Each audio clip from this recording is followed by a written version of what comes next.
大家好，今日唔係嚟驗樓啊！我哋而家呢嚟到香港機場嘅 Skydeck， 訂閱咗可以睇返呢一集，佢都有介紹㗎。嗱，呢一杯呢咁精緻嘅咖啡，成個套裝只不過係60蚊咋，介紹俾大家試下。今次我哋幸福喎，有機會坐到國泰嘅新機，座位嘅開間呢大概有30cm。話咁快到咗長安啦，一齊跟我去攞車啦！時間啱啱好，佢嚟到啦！哇，呢一部車呢超正啦啩！我哋為咗拍片啊，租咗呢一架叫做 Tank 300，車長4.76米，軸距2.75米，配2000cc 渦輪增壓引擎，加上8前速變速波箱，外形方正，粗獷狂野，好適合俾你哋呢一啲呢大男孩玩 off road 嘅大玩具啊！喂，哥仔，你搞掂交車俾我未啊？我要示範俾觀眾睇點樣 off road 啊！長安喺邊度呢？即係陝西省咸陽市西安，呢度擁有咗幾千年文化同埋王朝歷史。今日我嚟到王朝古城，今次租嘅車當然要配得上呢度嘅王朝富族。我同陳太就唔敢失禮啦。而家呢架車呢就改裝晒嘅，我諗佢嘅改裝費大概要10萬8萬都走唔甩噶啦。如果淨係買一部車返嚟呢，大概20萬左右啦。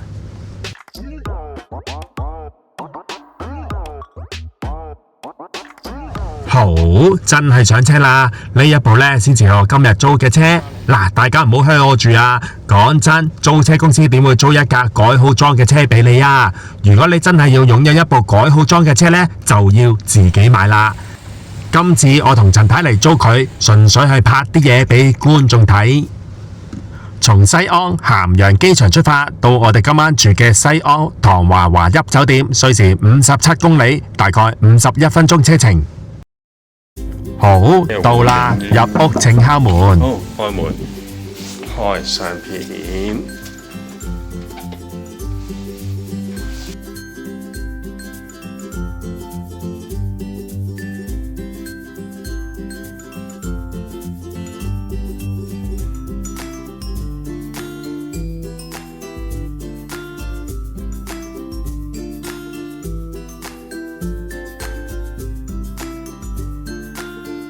好，我同陳太出去大堂不夜城度玩下。既然嚟到咗西安，等我耍一套呢深藏不露嘅功夫俾觀眾睇。哎呀，跌咗個自拍棍添，有損失啦！博到你哋笑啊，都值得嘅。我就 GG 啦。咁多宮女走咗出嚟嘅，喺原裝法師面前呢，正經啲，正經啲。哇！去到西安呢，食翻啲白色嘢先，小鏡糕喎。咩糕啊？小鏡糕。小朋友踴躍咁食。媽媽，我想吃草莓的。你要啥味的？蓝莓的，蓝莓。要不要？要啊。不是你的。哦，不是我的。对，下一个是你的。花生要不要？谁刚付了5块？我们花生要不要？要。蓝莓的。来，行的。我都要花生啊！唔該，你一陣俾多啲花生我啊！花花的。好，你幫我攞咯。好，攞住。食一啖。下次唔 OK 啊？你幫我。堅的太凍啊！喺呢度食翻個暖糕呢，個身體都會暖啲嘅。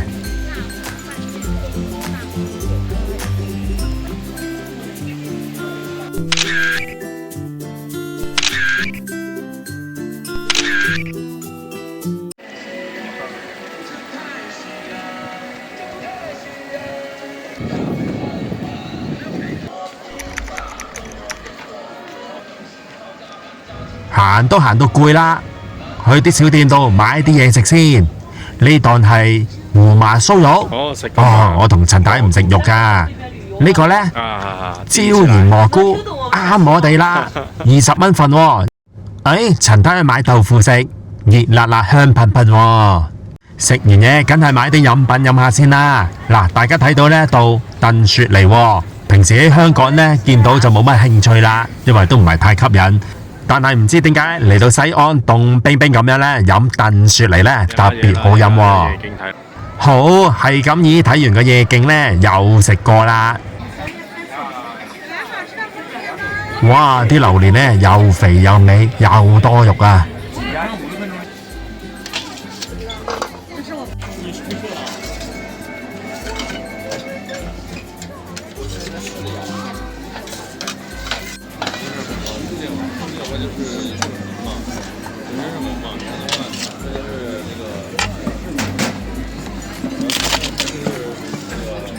新鮮出爐啊！仲要脆卜卜爆晒漿，哇！嗰啲熱氣呢，攻晒上嚟啊！隔住個芒啊，我而家都想食。好爆漿啊！完全爆漿。一隻啦。好，一隻啦。啊，差嚟又係喎。呢個炒嘅。好吃，熱辣辣啊！夠晒熱辣辣。哇！噴煙啊！超級噴煙啊！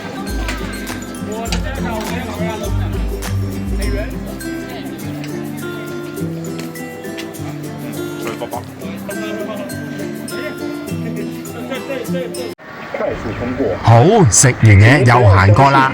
嗱，大家留意啊，呢條馬路好出名噶，究竟出名啲乜呢？唔好錯過啊！請選擇正規的出租車、網約車及地鐵等。感謝您的配合，祝您遊覽愉快。嚟啦嚟啦，拉晒閘啊！嗱，我睇翻呢一啲旅遊節目呢，都係咁噶。哇，呢度人山人海啊，影俾大家睇。影完未影完啊？陳太，唔該你幫我影埋先啦。點解我咁緊張呢？因為有我中意嗰套古裝劇喺度啊，介紹俾大家睇，叫做《唐朝詭事錄》，係一部查案嘅古裝劇嚟噶。主角就自稱係狄仁傑嘅弟子，叫做蘇無名。仲有一位靚仔而運氣倒霉嘅將軍，佢武功高強啊，配合蘇無名去查案。大家都可以喺 YouTube 度揾到呢套連續劇去睇噶，免費噶。玩夜咗啦，返去啦，我出事啦，呢次大鑊啦！今日陳太同我去睇醫生，行程第2日，出晒風癩，入晒邪風 ，Oh my god！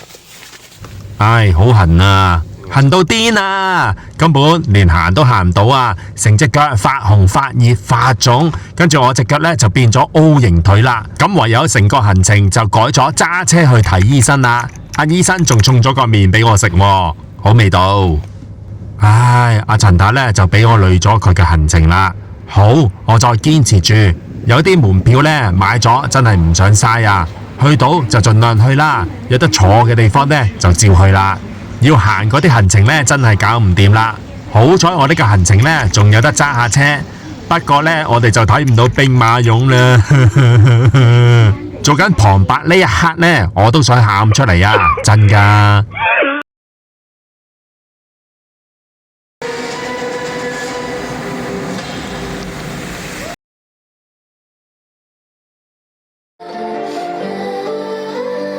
生死未卜。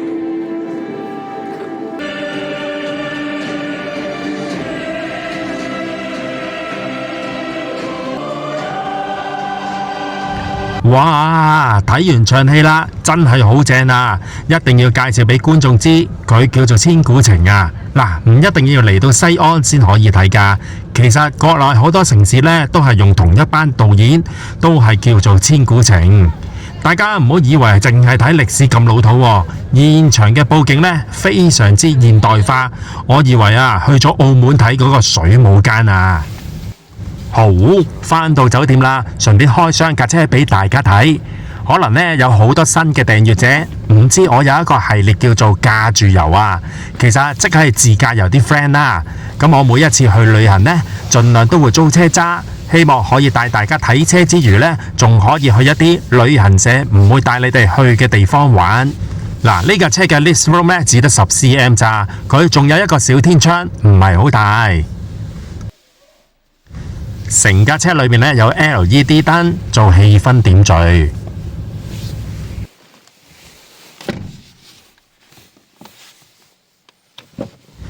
因為架車嘅懸掛提高咗啊，所以原裝呢就跟上一個腳踏啦。我開頭嘅時候都唔係好習慣，始終都要行多步先可以上車落車。平時上車呢就攬隻腳入去噶嘛，對於呢架車嚟講呢，咁就錯啦。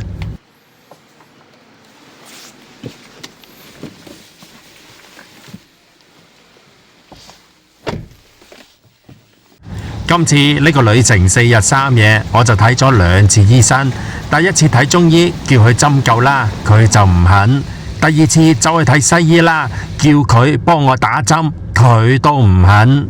今日第3晚啦，即係最後一晚，住呢間臨潼悅春溫泉酒店。嗱，唔好講笑啦，我隻腳咁樣呢，唔可以呢用熱水去浸佢噶。好，最後一晚呢，就同阿陳太去睇《長恨歌》。呢度呢，最特別之處呢，就係坐喺戶外睇嘅。呢個劇呢，係楊貴妃同埋唐朝皇帝唐玄宗嘅故事啊。對於男士嚟講，女士可能會睇得投入啲嘅。但係頭先我介紹俾大家嘅千古情呢，你呢一生人啊，一定要最少睇一次啦。好，睇完啦，出去搵嘢食。呢度嘅黑豆做嘅枝竹呢，特別清香啊。最後一日啦，今日係2025年1月12號，而家氣溫呢只得1度啫，濕度勁低啊，得17%。我隻腳呢仲未好喎，我而家嘅心情呢就想快啲返香港，揾我最信任嘅中醫幫我開返幾劑藥，再拮返幾針，放走啲毒血，俾我隻腳呢冇咁腫啊！今次我中咗呢個麻疹呢，叫做蕁麻疹啊，西醫叫做 urticaria。即係身體去到一啲唔適應嘅氣候呢，就會擾亂咗自己身體嘅免疫能力。大家唔好以為係德國麻疹喎，蕁麻疹呢，一生人呢會有機會發幾次㗎。嚟緊我就會開一集呢，專門講蕁麻疹嘅知識。就算你哋冇興趣都好，我會長期留喺我個 channel 裏面。